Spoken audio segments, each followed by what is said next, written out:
안녕하세요. 오늘 오픈마인드 채널에서는 반도체 파운드리 시장 1위인 TSMC를 추격하는 삼성전자의 행보에 대해서 알려드릴 예정입니다.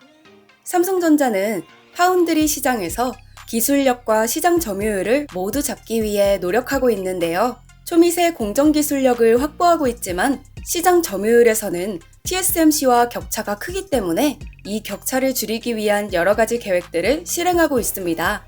시장 조사기관 트렌드포스에 따르면 삼성전자는 2020년 3분기 전 세계 파운드리 시장에서 17.4%의 점유율로 TSMC에 이어 2위를 기록할 전망입니다.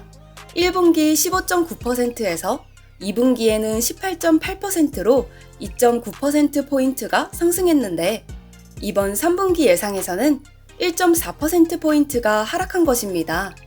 점유율 하락은 삼성전자의 상반기 스마트폰 신제품 갤럭시 S20의 판매량이 당초 예상에 못 미치면서 모바일 애플리케이션 프로세서 엑시노스의 웨이퍼 투입량을 조정한 결과라고 트렌드포스는 분석했습니다. 하지만 삼성전자는 초미세 공정과 3D 패키징 기술력을 확보하고 있기 때문에 당장 우려할 단계는 아닌 것 같다는 생각이 듭니다. 삼성전자와 TSMC는 최근 5나노미터급 반도체 칩 양산에 들어갔고 내후년인 2022년 하반기에는 3나노급 양산을 목표로 하고 있습니다. 이 두 기업은 파운드리 시장에서 미세 공정과 함께 패키징 기술력 확보에 사활을 걸며 경쟁하고 있습니다.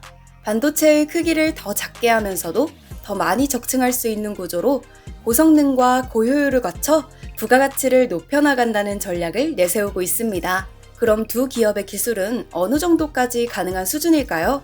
삼성전자는 업계 최초로 7나노 극자외선 공정을 도입한 데 이어 최근에는 업계 최초로 7나노 EUV 공정 시스템 반도체에 3차원 적층 패키징 기술인 X큐브를 적용한 테스트 칩 생산에 성공했습니다.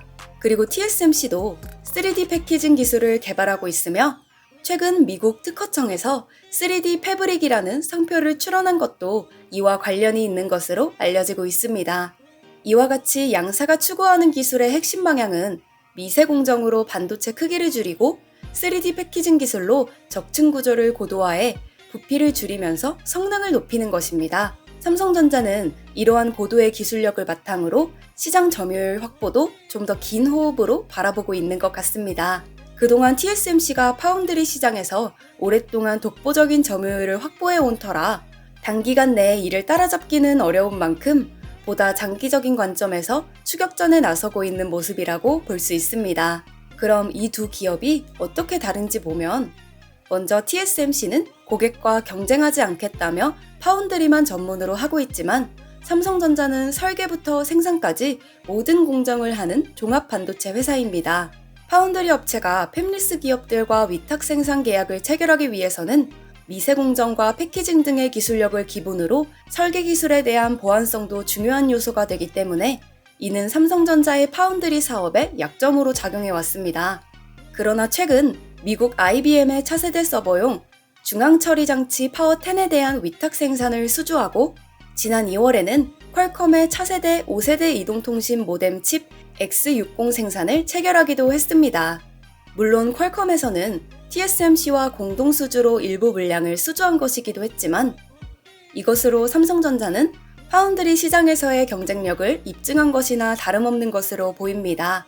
이재용 삼성전자 부회장은 지난해 4월 발표한 비전 2030을 통해 오는 2030년 시스템 반도체 1위 달성을 목표로 제시한 상태입니다. 이를 위해 연구개발 및 생산시설 확충에 총 133조 원을 투자하고 전문 인력 약 1만 5천 명을 채용하는 계획을 세웠으며 올 연말까지 26조 원을 투자할 예정입니다. 이처럼 삼성전자는 잇따른 수주로 파운드리의 기술력 확보뿐만 아니라 팹리스 고객사들과의 신뢰도 구축하고 있다는 점이 입증된 만큼 향후 시스템 반도체에서도 1위를 달성하겠다는 삼성전자의 포부가 구체적인 성과로 이어질 것이라는 기대감을 가지게 됩니다. 앞으로도 오픈마인드 채널에서는 지역 분석과 더불어 삼성전자의 행보까지도 함께 전달하도록 하겠습니다. 오늘은 여기까지입니다. 감사합니다.